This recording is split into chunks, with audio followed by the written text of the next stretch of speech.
one thing that really got me into it is because I could make it up as I went. What do you mean?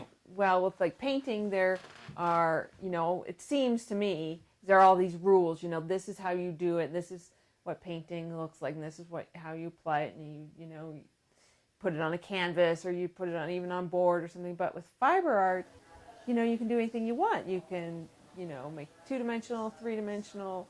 There are no rules. There aren't as many rules. It's not so formal. So what's the enjoyment of this work? Well, the enjoyment of this work is the combination of art and social justice, or politics, or humanity, caring for others, coming from a heartfelt place.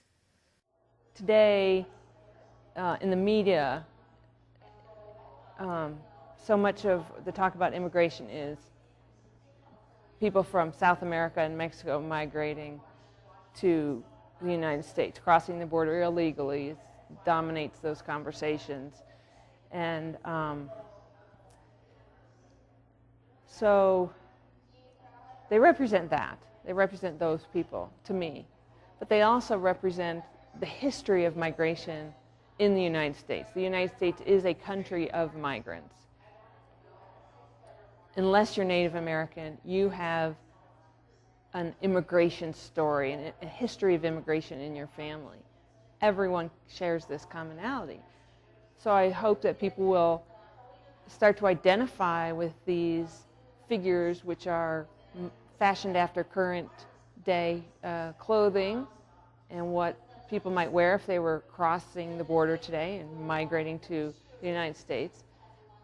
So hopefully that will help people identify with the figures, but then also reflect on their own immigration history.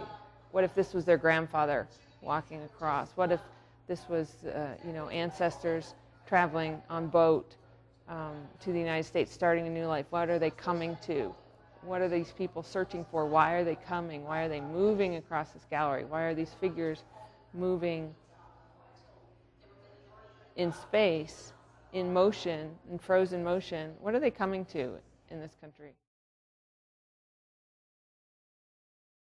So that's something I don't think I've talked about is the layering. So that's one of the reasons why I chose to work with silk organza, is because of the layering, because it's so transparent. You can layer figures, see one through another. You can layer line by stitching on them. You can layer information with the video, putting the video, projecting the video onto the figures. Mm-hmm. The audio adds another layer of information, and it gives the piece depth.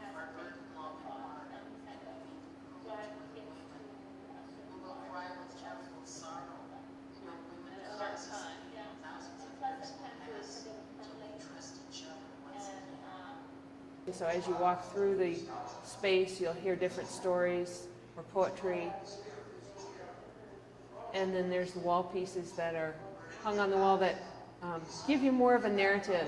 So this is an image of her college graduation with her parents looking over her shoulder. That's their wedding picture in the background.